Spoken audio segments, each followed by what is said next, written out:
Hi, so I just wanted to make a short video to run through the harmonic passage in the Rachmaninov symphony. The passage between number 33 and 34, and I think this is the only time that harmonics come up in this symphony, but it is tricky. So a couple of people asked me to go through it, so we'll go through a couple of practice tips, some fingering, and to see whether there's any workaround for some of the more tricky spacing that is required for these harmonics. So if we look at the first three notes, if you go from the bar before 33,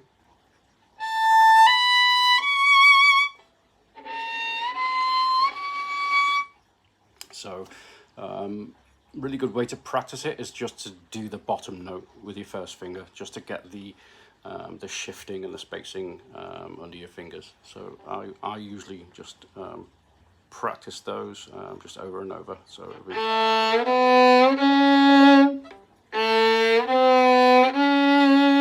just get the tuning.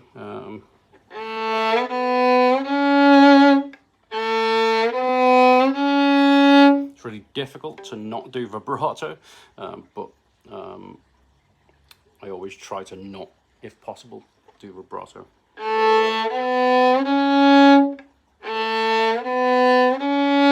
Just over and over again. And then you would add the fourth finger. So the fourth finger rests at a fourth.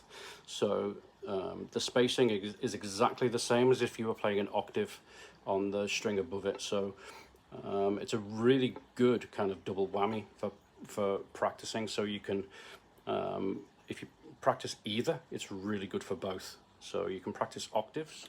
So I find a really good exercise for harmonics, even though it's not a harmonic exercise, is the Kreutzer Etude number 24. Just got the all the octaves.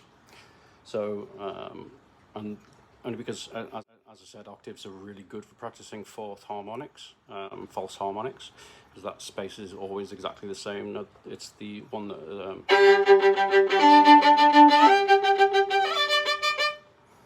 so you got those fourth harmonics, those gaps, they're all the same.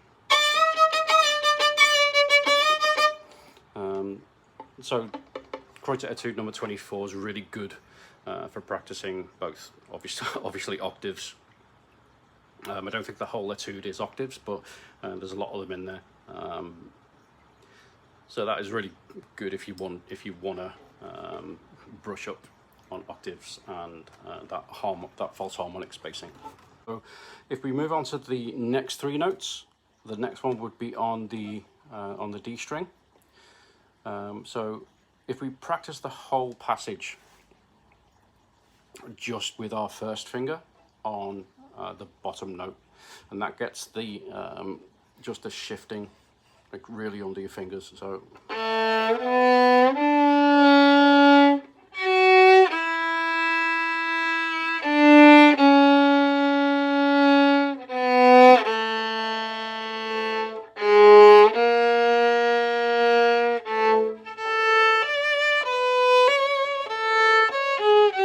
so on and so forth. So you'll notice we've got one of the notes is that D, so we'll want to be using the open string for that D. It's the only open harmonic we've got in this passage, and that will just be so third finger. So we're using our third finger for that. So if we run through that again.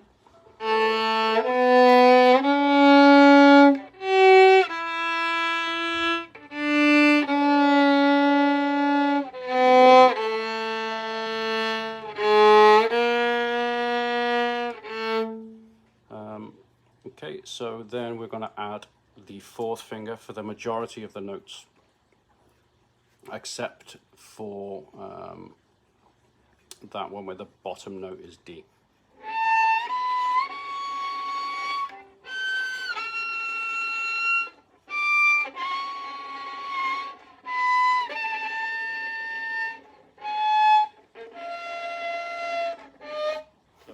those last two notes are fifth harmonics, not fourth harmonics, and they're really tricky. So I had a little word with Stephen, and I mean, they're over in a flash really. So what I think would be the best thing to do is to avoid trying the harmonics, because what we don't want, because this is a beautiful little, we're playing like a glassy melody in the background, so it's supposed to be really sweet. And what we don't want is kind of all these kind of noises. Chances are I would miss it, because it's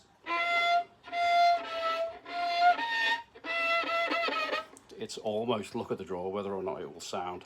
So I think it's best to just play the actual note. So in order to get the right kind of sound, I would recommend playing on the A string, and just kind of, I mean, if you can make it up on the D string, fine, but A string is fine, and just play quite close to the bridge and just really quietly.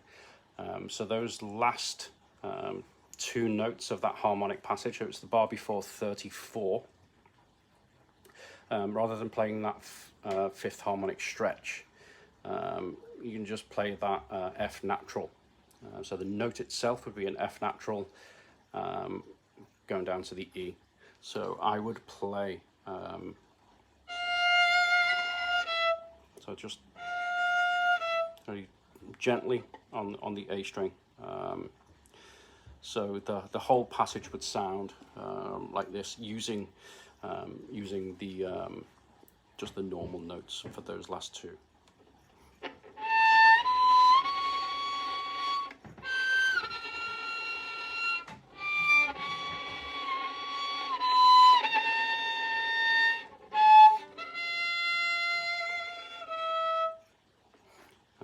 And that's the whole passage between 33 and 34.